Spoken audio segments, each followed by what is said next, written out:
Never did I have any sort of instructions to do that. It just happened.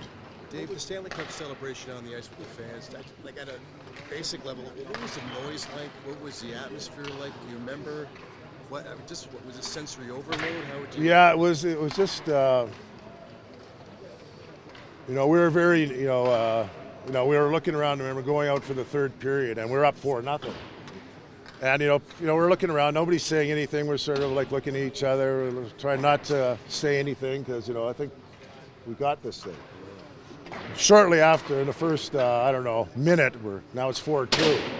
And you start getting a little nervous because that Islander magic is coming back again.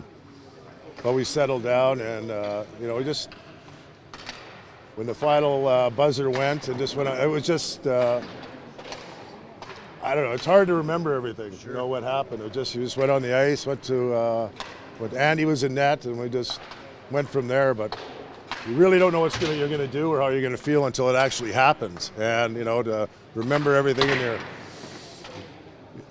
The second time around, it's a little easier to remember to savor things a little more. But then we just went and just got the cup, and then we're skating around. Next thing we're in the dressing room, and champagne's all over the place. It's like a blur. It's like almost like a dream now. Do you remember your first time walking in here? Well, the thing was, I was telling you earlier that when I played junior in Brandon, we played against the Oil Kings over in the old building. And I wandered over here, and the building was open, and I sort of remember running up to the top seat in this place, sitting up here and sort of looking down and just not knowing that 3 years from now I'd be playing here. But just seeing this new building and how impressed I was with it, and no idea that destiny was going to lead me here. So I was in here in '74, 3 years before I turned pro. It actually closes. Well, it's going to be, it's probably going to be an emotional time. I've spent a lot of time in this building over the years. After I've played, working with the team scouting, being up in this press box and things like that. And so it's hard to say because it's, to realize it's, coming to an end here.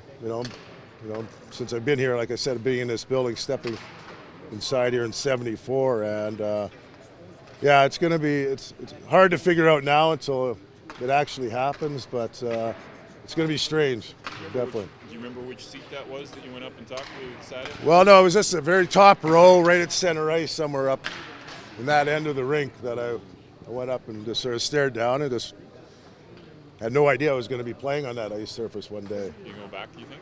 Pardon? You going to go back on that last night, do you think? Or? Well, he's probably going to be sitting there. You're going to tell him to get up.